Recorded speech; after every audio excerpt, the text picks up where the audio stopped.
Be back with full auto Deichgraf. Now, as you can see, my guild hasn't hit 7.1 yet to get that juicy attack buff, but we can still get some decent scores on auto. I have 5 teams to show you, but I'll only be showcasing 2 of them, and the other 3 are alternative options depending on what you have available. I will show you the units used in this video, but I'm only doing a quick overview and won't be going into too much detail there. So, let's get into it. Here's that quick overview I was talking about. So, you can see that none of these characters are V6, and nor do they have R6 weapons. This is somewhat what most people would have in a waifu collector gacha game like this.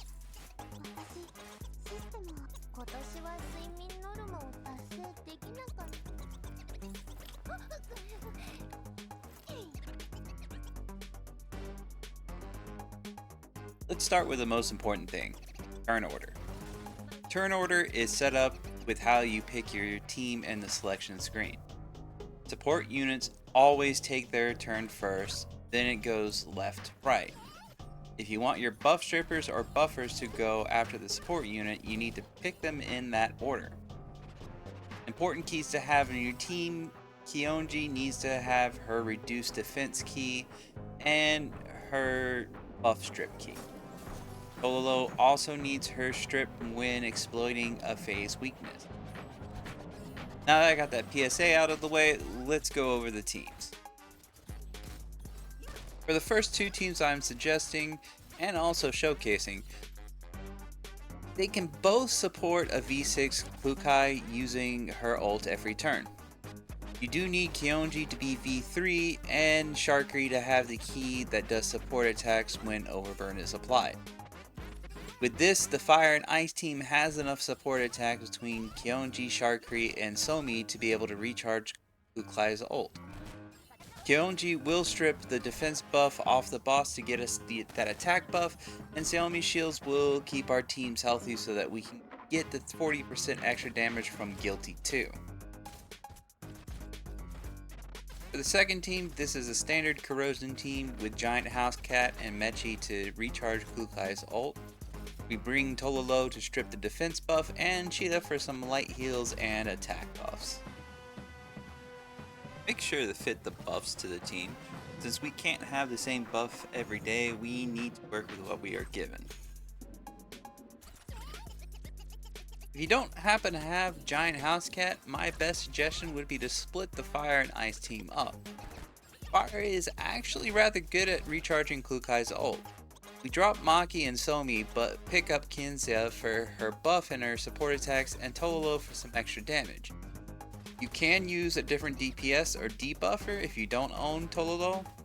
That play is a good choice, and if your Kionji isn't already V5. Fortunately, without the Giant House Cat, we don't really have another way to recharge Kukai's ult without some heavy investments into fortification. And if you're willing to V6 that many characters, you would probably have gotten a cat of your own by now. For the second alternative team, we are using the Frost team and Kionji as support. This works out well as Kionji can remove the defense buff for our team here. Lastly, if your guild does not have a V6 Kukai, why are you still in that guild? Like, for real, my guild has 3. Come through, fam, we recruiting. But if you must play without a V6 Kukai, my suggestion is to use the Fire Frost team and borrow Maki and Kionji respectively. That's about it. There is no third team because if you're here at this video, it probably means you don't do 3 attacks. And if I'm wrong and you really about to do 3 attacks on auto, mix and match some of the teams I show here. You can easily do Fire, Frost, and Corrosion now, as we have enough of the support units to do it. Other than that, enjoy the rest of the runs, and I will see you at the end.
Hey, if you made it here, thank you for watching this.